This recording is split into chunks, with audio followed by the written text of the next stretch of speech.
धेमाजि जिल्लानि सानजारि नोगोर सिमोनसाफुरिनि सिङाव थानाय जार्मानबारि गामिनि धनिराम बसुमतारिनि फिसाजो फुंबिलि बसुमतारिया थांनाय 21 मेआव खौरां बिजोंनि गेजेरजों गावनि नखरनि जाथायखौ लानानै बोलि बाथौ आरो बिबार बाथौखौ लानानै खौरां बिजोंनि गेजेरजों माखासे बाथ्रा फोसावनायनि उनाव धोरोमनि बेलायाव नासयलायनाय खालामदोंमोन आरो बाथौ धोरोमनि गेजेराव मुगैलायनाय थासारि सोमजिहोदोंमोन।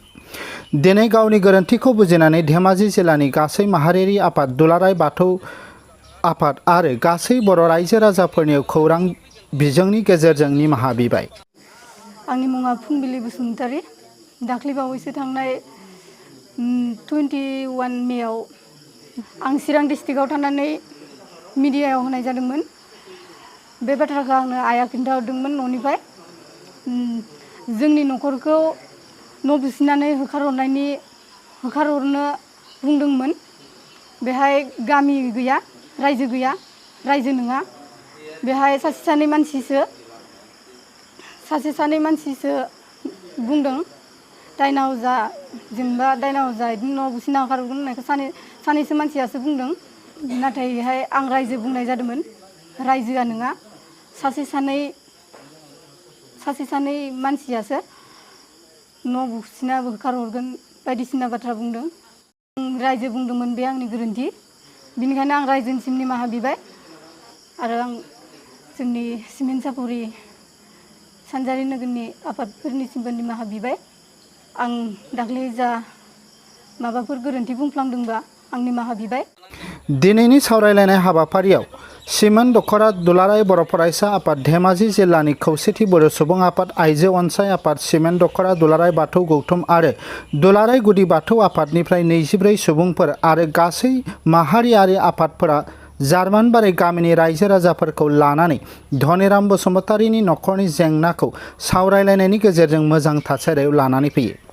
बेनि सायाव दुलाराय गुदि बाथौ आफादनि गाहाय नेहाथारि रबिराम रामसियारि आरो सिमोन दखरा एबसुनि आफादगिरि सन्जिब बसुमतारिया खौरां मेलनि गेजेरजों मा फोरमायदों बेखौ आबुङै मिथिनानै लानि। बसुमतारिनि नखरा मिथिनानै जा मिथियालासेनो जा एबा गुबुन जायखिजाया सुबुङा माखासे जोंनि सुलुंखौ मोजाङै आन्दाज लायालासेनो बुंनायानो जा, जों बेफोरखौ गासैखौबो थदबिर लानानै जों दुलाराय गुदि बाथौ आफादा जों दिनै बुंगोन।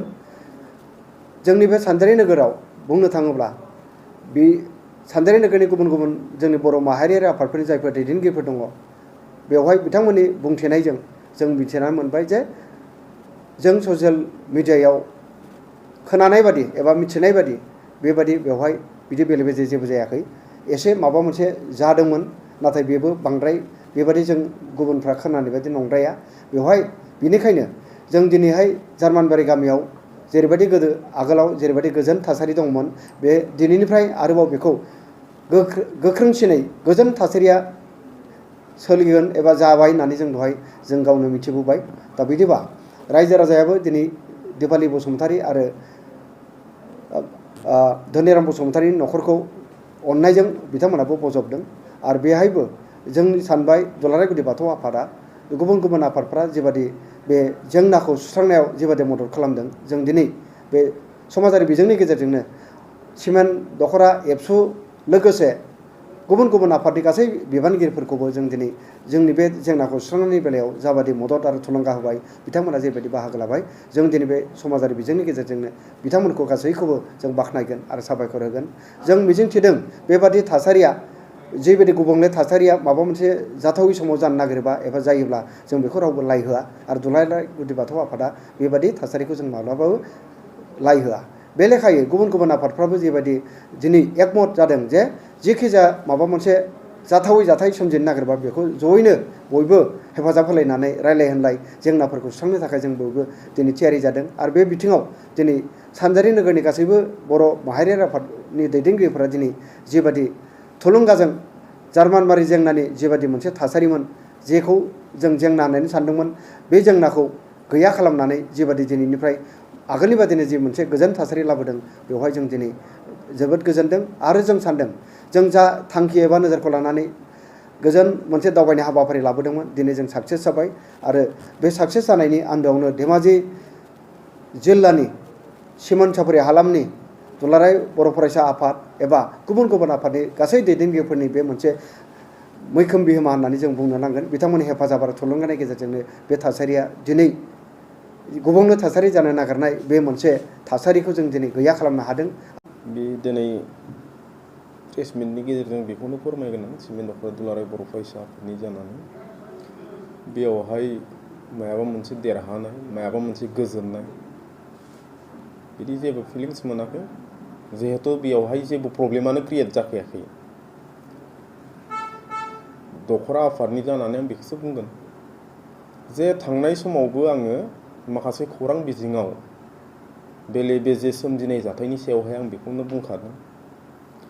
जोंनि ओनसोलाव लिडार दं दैदेनगिरि दं जेबो प्रब्लेम जायाखै सोरबा माखासे मिसकमिउनिकेसन बेनि सायावहाय माखासे खोथा बुंगोन मिसकमिउनिकेसननि नों जायोब्ला खौरां मोजां मोनाब्ला जाथायनि सोमोन्दै नों बुजिना मोनाब्ला नों बेवहाय बुंनानै खुनु लाब गैया। जोंनाव दैदेनगिरि दं माखासे आरो जों दुलाराय बर' फरायसा आफाद हिसाबै मिरु लेभेलनिफ्राय लानानै जिल्ला दखरा जोङो बर' हारिनि थाखाय खैफोदनि थाखाय जों खामानि मावबोबाय दं। थांनाय बै समावबो 1 दानसोनि सिगां बे खौरां बिजोङाव ओंखारनाय जाथायनि सायावबो आं बेखौनो प्रेस मिटनि गेजेरजों फोरमायखादों जे जोंनि ओनसोलावबो दैदेनगिरि दं मोजां मिरु लेभेलनि जिल्ला लेभेलनि दखरा लेभेलनि हाबा मावबोनाय दिनैसिमबो दं गोदोबो दंमोन। दा ओंखायनो बेवहाय जेबो प्रब्लेम जायाखै धोरोमनि बेलायावबो बेले बेजे जायाखै। बेफोर गावबा गावनि माखासे गेना गोरोन्थि हाबा मावनायखौ दोनखोमानो थाखाय किसुमान माखासे दायनिफ्राय गुबुन दायसिम बारलांनाय बेनिफ्राय बारग'नो थाखायसो बेफोरबायदि हाबाखौ मावदों होननानै आं सानो।